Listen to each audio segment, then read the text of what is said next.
한국이 음식물 쓰레기 처리 세계 1위라고? 말도 안 돼. 전 세계에서 음식물 쓰레기 처리 문제를 가장 잘 해결한 나라를 아시나요? 최근 세계적 화제가 된 나라가 있습니다. 바로 한국인데요. 한국의 음식물 쓰레기 재활용률은 95%에 달하며 단순한 재활용을 넘어 바이오가스로 전환해 전력과 난방 에너지로 활용하는 시스템을 구축했습니다. 특히 서울시는 하루 평균 4,000톤의 음식물 쓰레기를 처리하고 있으며 그중 90% 이상이 재활용되고 있죠. 2013년 도입된 음식물 쓰레기 종량제와 RFID 기반 관리 시스템은 세계 환경 전문가들의 주목을 받고 있습니다. 오늘은 세계 환경 보호 세미나에 참석했던 덴마크 환경청 연구원의 놀라운 경험담을 전해드리겠습니다. 오늘의 사연 바로 시작합니다. 잠깐만요. 1초면 가능한 좋아요 버튼을 눌러주시면 영상 제작에 큰 힘이 됩니다. 안녕하세요. 저는 덴마크 환경청에서 연구원으로 일하고 있는 사라입니다. 덴마크 환경청은 환경보호를 총괄하는 정부기관인데요. 제가 속한 폐기물 관리부서에서는 효율적인 재활용 시스템 구축을 위해 연구하고 있어요. 특히 저는 음식물 쓰레기 재활용 분야를 담당하고 있는데 최근 몇 년간 우리 부서의 가장 큰 고민거리가 바로 이 문제였답니다. 덴마크는 환경 선진국으로 알려져 있지만 음식물 쓰레기 재활용률은 아직 만족스럽지 못한 상황이었거든요. 매일 아침 코펜하겐 외곽의 조용한 환경청 건물로 출근하면서 저는 늘 이 문제를 어떻게 해결할 수 있을지 고민했어요. 세계 각국의 사례를 연구하고 새로운 기술을 찾아보고 그러던 어느 날 제 책상 위에 한 장의 초청장이 도착했습니다. 세계 환경보호 세미나 베를린. 봄비가 내리는 어느 날 아침 저는 베를린행 비행기에 몸을 실었어요. 평소처럼 노트북을 펼쳐 각국의 환경정책 자료를 검토하고 있었죠. 그런데 세미나장에서 듣게 된 발표는 저의 모든 상식을 뒤흔들어 놓았답니다. 슈미트 교수의 발표 주제는 세계 각국의 음식물 쓰레기 처리 현황이었어요. 저는 당연히 북유럽 국가들의 사례가 주목받을 거라 생각했죠. 그런데 현재 음식물 쓰레기 재활용 분야에서 가장 주목할 만한 성과를 보이는 국가는 대한민국입니다. 순간 컨퍼런스 홀이 술렁였어요. 발표 자료에 따르면 한국은 95%가 넘는 재활용률을 달성했다고 하더라고요. 더군다나 단순 재활용을 넘어 바이오가스 생산으로 이어지는 순환 시스템까지 구축했다니 제 눈을 의심할 수밖에 없었습니다. 실례지만 그 수치가 정확한가요? 저도 모르게 손을 들고 질문했어요. 슈미트 교수는 미소를 지으며 고개를 끄덕였고 이어서 한국의 음식물 쓰레기 처리 시스템에 대해 자세히 설명해 주셨답니다. 특히 서울시의 사례는 정말 놀라웠어요. 하루 평균 4,000톤의 음식물 쓰레기를 처리하면서도 90% 이상의 재활용률을 달성한다니 우리 덴마크 환경청에서도 꿈꾸지 못했던 수준이었죠. 그렇게 세미나는 계속되었고 휴식 시간에 저는 우연히 한국 대표단과 마주치게 되었어요. 그때 만난 정 박사님과의 대화는 제 인생의 전환점이 되었답니다. 세미나장 한켠의 커피 머신 앞에서 정 박사님과 이야기를 나누게 되었어요. 한국의 음식물 쓰레기 처리 시스템에 대해 더 자세히 알고 싶었거든요. 우리나라가 이런 시스템을 구축하게 된 건 사실 절박한 상황 때문이었어요. 정 박사님의 설명은 제게 또 다른 충격을 주었습니다. 한국은 국토가 좁고 인구 밀도가 높아 쓰레기 처리가 늘 큰 고민이었다고 해요. 2005년까지만 해도 음식물 쓰레기의 대부분을 바다에 버렸는데 런던 협약으로 이마저도 금지되면서 새로운 해결책이 절실했다고 하더라고요. 그래서 2013년부터 전국적으로 음식물 쓰레기 종량제를 시행했습니다. RFID 기기로 배출량을 정확히 측정해서 비용을 부과하죠. 무선인식 기술을 활용해 각 가정의 음식물 쓰레기 배출량을 정확히 측정하고 그만큼 비용을 내는 시스템이라니 제 귀를 의심할 수밖에 없었어요. 더 놀라운 건 그 결과였습니다. 종량제 시행 이후 음식물 쓰레기 배출량이 30%나 감소했다고 해요. 게다가 수거된 음식물 쓰레기는 바이오가스와 시설에서 처리되어 전기와 난방에너지로 재탄생된다고 하더라고요. 정말 대단해요. 하지만 시민들의 반발은 없었나요? 제 질문에 정 박사님은 잠시 생각에 잠기더니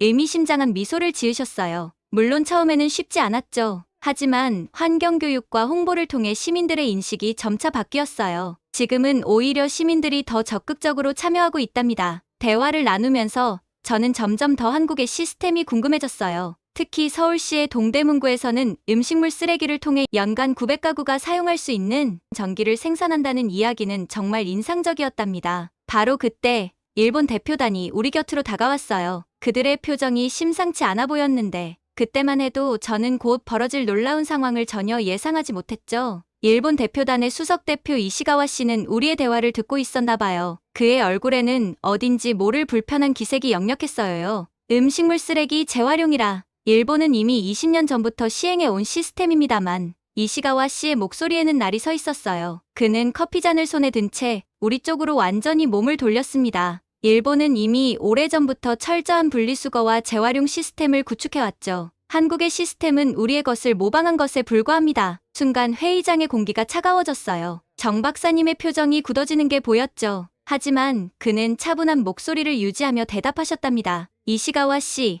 우리의 시스템이 일본의 것과 비슷한 점이 있다는 건 인정합니다. 하지만 저희는 거기서 한 걸음 더 나아갔어요. RFID 기술을 활용한 정밀 측정, 바이오가스화를 통한 에너지 생산, 이건 단순한 재활용을 넘어선 혁신이죠. 실제로 한국의 음식물 쓰레기 처리 시스템은 정말 혁신적이었어요. 서울시의 동대문구 사례만 봐도 그렇죠. 하루 평균 처리되는 20톤의 음식물 쓰레기에서 바이오가스를 생산해 900가구가 사용할 수 있는 전기를 만들어내고 있었거든요. 그래서 재활용률이 95%라고요.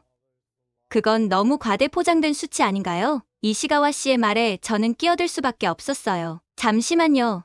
제가 직접 확인한 데이터입니다. 한국의 수치는 공식적으로 검증된 것이에요. 특히 서울시의 경우 실제로 90% 이상의 재활용률을 달성하고 있죠. 그때 마침 슈미트 교수가 우리 곁으로 다가왔어요. 그는 대화를 듣고 있었던 모양이더라고요. 이시가와 씨, 일본의 재활용 시스템도 훌륭합니다. 하지만 우리는 여기서 서로의 장점을 배워야 하지 않을까요? 한국의 혁신적인 접근은 분명 우리 모두에게 좋은 교훈이 될 수 있습니다. 슈미트 교수의 중재로 긴장된 분위기가 조금 누그러들었어요. 하지만 이시가와 씨의 표정은 여전히 좋지 않았죠. 정 박사님은 이어서 구체적인 데이터를 보여주셨어요. 2013년 종량제 도입 이후의 변화, RFID 시스템 도입으로 인한 정확한 데이터 수집, 그리고 무엇보다 시민들의 적극적인 참여, 모든 것이 체계적으로 정리되어 있었답니다. 특히 인상적이었던 건 시민 참여 부분이었어요. 한국은 각 가정에 RFID 카드를 발급하고 배출량에 따라 요금을 부과하는 시스템을 통해 시민들의 자발적인 참여를 이끌어냈더라고요. 우리는 단순히 처리하는 것에 그치지 않았습니다. 근본적인 해결책을 찾으려 노력했어요.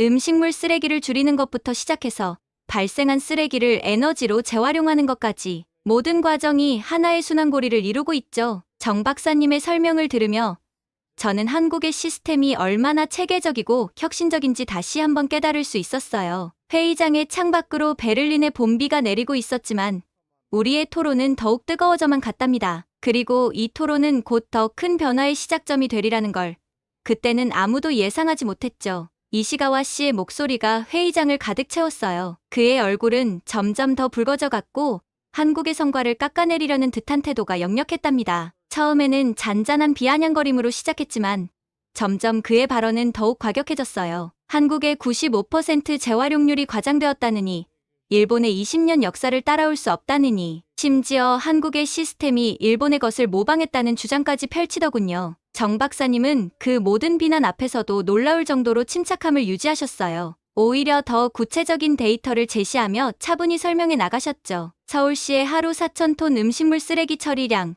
90% 이상의 바이오가스 전환율, 특히 동대문구의 연간 900가구 전력 생산량 같은 실제 성과들을 보여주셨답니다. 하지만 이시가와 씨는 끝까지 물러서지 않았어요. 오히려 더 큰 목소리로 일본의 우월성을 주장했죠. 한국의 RFID 기술을 활용한 정밀 측정 시스템과 시민 참여형 인센티브 제도에 대해서도 그저 새로운 기술을 도입했을 뿐이라며 평가절하 했어요. 슈미트 교수가 나서서 한국의 혁신성을 인정하고 지지했지만 이시가와 씨의 태도는 변함이 없었답니다. 오히려 더욱 격앙된 목소리로 일본의 경험과 역사를 강조하기 시작했어요. 정 박사님이 실시간 데이터를 보여주며 한국의 시스템을 설명할 때도 이시가와 씨의 표정은 점점 더 굳어져만 갔어요. 특히 RFID 카드로 측정된 각 가정의 실시간 쓰레기 배출량 데이터와 바이오가스 전환율이 공개됐을 때는 더 이상 반박할 말을 찾지 못하는 듯 보였죠. 하지만 끝내 그는 한국의 성과를 인정하지 않았어요. 오히려 시간이 지나면 한계가 드러날 것이라며 비아냥거렸죠. 심지어 한국의 성공이 일시적인 운이라는 발언까지 서슴지 않았답니다. 회의장의 공기는 점점 더 무거워져만 갔어요. 다른 참가자들은 불편한 기색이 역력했지만 정 박사님은 끝까지 차분함을 잃지 않으셨죠. 오히려 더 구체적인 미래 계획과 비전을 제시하며 환경 문제 해결을 위한 국제 협력의 중요성을 강조하셨어요. 이시가와 씨의 예상치 못한 반발 이후 정 박사님은 서울시의 음식물 쓰레기 처리 시설에 대한 구체적인 자료를 보여주셨어요. 특히 동대문구 사례가 세계 석학들의 주목을 받았답니다. 그것은 단순한 처리가 아닌 에너지 순환에 좋은 예시였고 데이터는 분명했어요. 2013년 종량제 도입 이후 음식물 쓰레기 배출량이 30% 가까이 감소했고 RFID 기반의 관리 시스템으로 정확한 데이터 수집이 가능해졌다는 점이 특히 인상적이었답니다. 슈미트 교수는 특히 한국의 음식물 쓰레기 처리 시스템이 가진 특별한 점을 강조했어요. 한국의 시스템이 주목받는 이유는 단순한 재활용을 넘어서기 때문입니다. 바이오가스 생산을 통한 에너지 순환, RFID, 기반의 정확한 데이터 관리, 그리고 시민들의 자발적 참여를 이끌어내는 종량제 시스템까지. 이런 통합적 접근은 세계적으로도 드문 사례입니다. 실제로 서울시의 음식물 쓰레기 처리 시설은 하루 평균 4,000톤의 처리 능력을 보유하고 있었고 그중 90% 이상이 재활용되고 있었어요. 특히 바이오가스 생산을 통한 에너지 전환은 전 세계 환경 전문가들의 관심을 끌기에 충분했죠. 정 박사님은 이어서 한국의 성공 요인을 설명해 주셨어요. 우리의 성공은 세 가지 요소가 조화를 이룬 결과입니다. 첫째는 정부의 체계적인 정책, 둘째는 첨단 기술의 도입, 그리고 마지막으로 가장 중요한 것은 시민들의 자발적인 참여입니다. 특히 한국의 공동체 문화가 어떻게 환경 정책의 성공으로 이어졌는지에 대한 설명은 많은 참가자들의 공감을 얻었어요. 한국은 개인의 편의보다 공동체의 이익을 중시하는 문화적 특성이 있었고 이것이 환경 정책의 성공적인 정착에 큰 역할을 했다는 거죠. 시민들의 적극적인 참여를 이끌어낸 잔반 없는 식당 캠페인이나 학교에서의 환경 교육 사례들은 다른 나라 대표들의 큰 관심을 받았답니다. 하지만 정 박사님은 한국의 시스템이 완벽하지는 않다는 점도 솔직하게 인정하셨어요.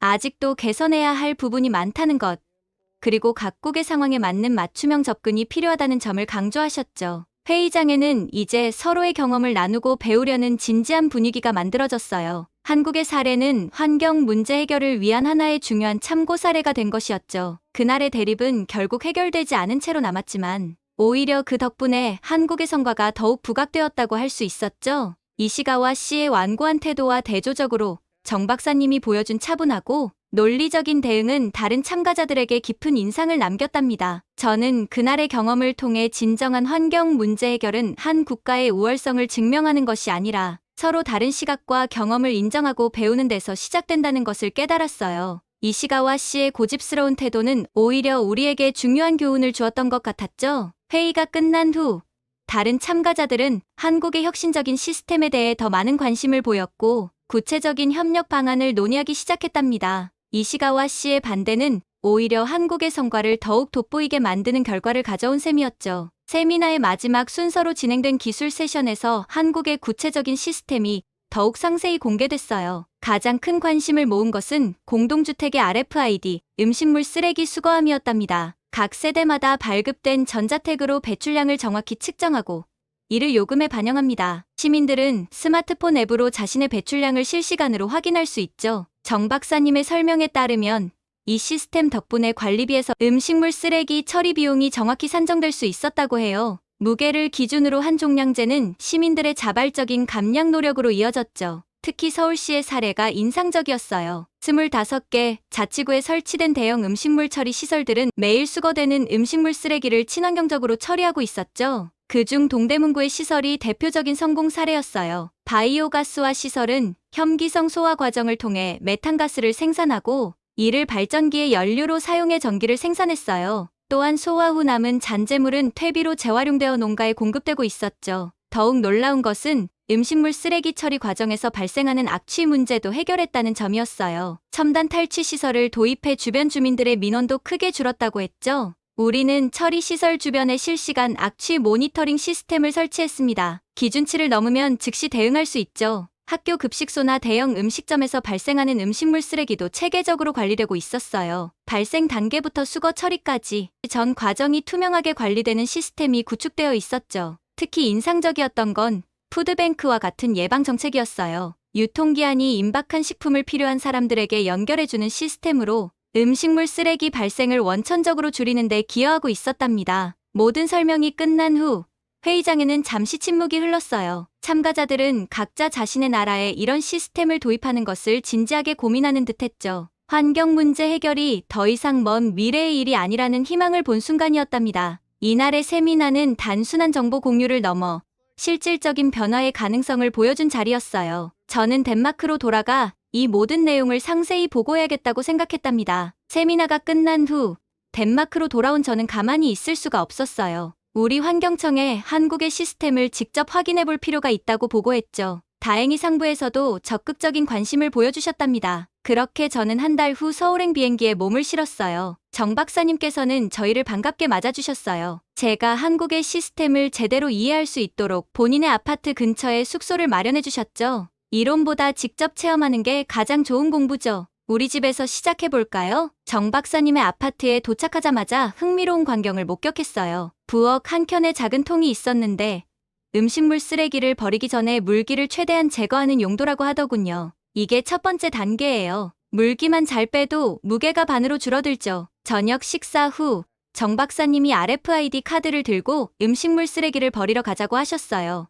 아파트 단지 내 수거함으로 향하는데 저는 깜짝 놀랐답니다. 어머, 이렇게 늦은 시간에도 버릴 수 있나요? 네, 24시간 이용할 수 있죠. 직장인들을 위한 배려죠? 수거함 앞에서 정 박사님은 제게 카드를 건네주셨어요. 떨리는 마음으로 카드를 태그하고 뚜껑을 열었는데 놀랍게도 악취가 거의 없었어요. 음식물을 넣고 무게를 측정하는 순간 무게가 바로 측정이 되더라고요. 이렇게 버린 음식물 쓰레기는 어디로 가는 걸까요? 다음날 그 답을 찾기 위해 동대문구의 음식물 쓰레기 처리 시설을 방문했어요. 하루 20톤의 음식물 쓰레기가 바이오가스로 전환되는 과정을 직접 확인할 수 있었죠. 센터장님이 건네주신 방호복을 입고 시설 내부까지 둘러볼 수 있었답니다. 바이오가스 발효조 옆에 서서 설명을 들을 때는 가슴이 두근거렸어요. 우리 덴마크의 시설과는 전혀 다른 방식이었거든요. 특히 놀라웠던 건 실시간 모니터링 시스템이었어요. 점심시간에는 또 다른 놀라운 경험을 했답니다. 정 박사님과 근처 식당에 갔는데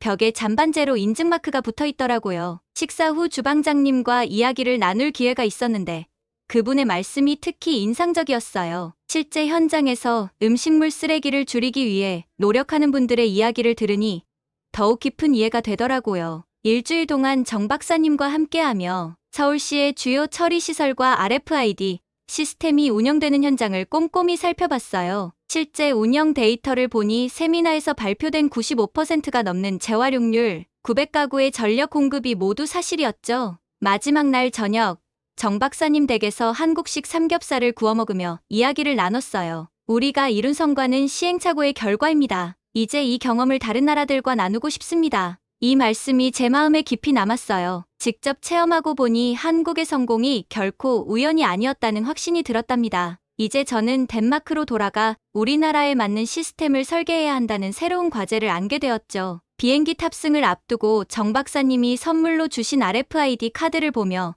이제는 우리 차례라는 생각이 들었답니다. 덴마크 코펜하겐 환경청 회의실로 돌아온 저는 한국에서의 경험을 바탕으로 프레젠테이션을 준비했어요. 50여 명의 환경청 관계자들이 모인 자리에서 떨리는 마음으로 발표를 시작했답니다. 한국의 음식물 쓰레기 처리 시스템은 우리가 생각했던 것보다 훨씬 더 혁신적입니다. 제가 찍어온 현장 사진과 동영상을 보여주자 회의실이 술렁이기 시작했어요. 특히 RFID 카드로 실시간 무게를 측정하고 요금이 바로 책정되는 장면에서는 논란 탄성이 터져 나왔죠. 실제로 제가 일주일간 사용해본 결과 음식물 쓰레기를 줄이려는 의식이 자연스럽게 생겼어요. 비용 때문만이 아니라 앱으로 매일 확인되는 수치가 일종의 동기부여가 되더군요. 모두들 특히 바이오가스 전환시설에 큰 관심을 보이셨어요. 우리도 재활용은 잘하고 있지만 에너지 생산까지 연결하는 건 부족했군요. 한국의 사례를 자세히 연구해볼 필요가 있겠습니다. 발표가 끝난 후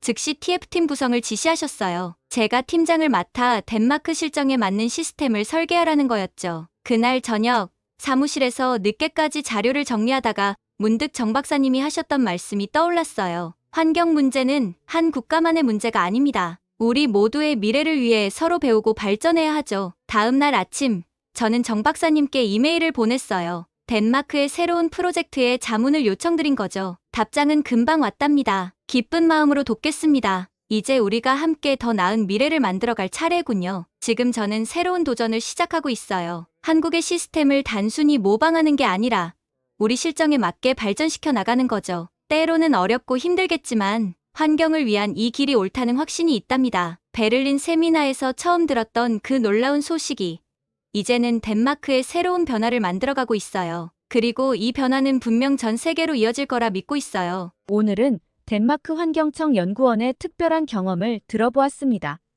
세계 최고의 음식물 쓰레기 처리 시스템을 구축한 우리나라의 성과가 이제는 전 세계의 롤모델이 되어가고 있다는 사실이 자랑스럽네요. 첨단 기술로 음식물 쓰레기를 에너지로 바꾸는 놀라운 시스템과 무엇보다 시민들의 자발적인 참여로 이뤄낸 성과. 한국의 혁신적인 환경 기술이 다시 한번 세계의 주목을 받고 있다는 사실이 자랑스럽습니다. 여러분은 우리나라의 음식물 쓰레기 처리 시스템을 직접 사용해 보시면서 어떤 점이 가장 인상적이셨나요? 또 앞으로 더 발전시켜야 할 부분은 무엇이라고 생각하시나요? 여러분의 소중한 경험과 의견을 댓글로 남겨주세요. 감동뭉클에서는 여러분의 소중한 마음을 모아 사연 주인공들에게 전해드리고 있습니다. 여러분 주변에 감동적이거나 재미있는 실제 사연들을 제보받고 있으니 언제든 저희 공식 메일로 제보해주세요. 여러분이 보내주신 사연이 다음 영상의 주인공이 될 수 있습니다.